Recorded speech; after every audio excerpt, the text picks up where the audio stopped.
Hello বন্ধুরা, আমি সোনালি। আপনারা দেখছেন হোম কুক সুরুস অ্যান্ড সোনালিস কিচেন।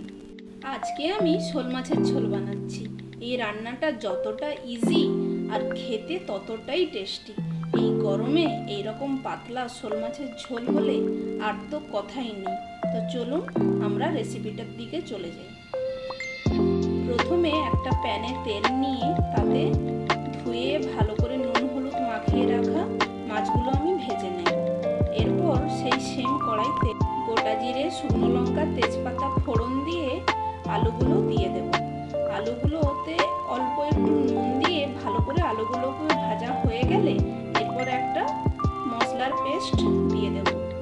মশলাটা ভালো করে ভাজা হয়ে গেলে একে একে হলুদ, লঙ্কা ও জিরের গুঁড়ো দিয়ে ভালো করে মশলাটার সঙ্গে কষিয়ে নেব।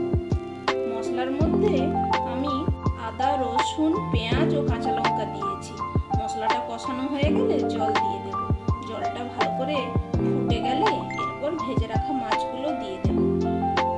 এরপর একটা ঢাকনা দিয়ে কভার করে ভালো করে ফুটিয়ে নেব। তারপর একটু চিনি আর একটু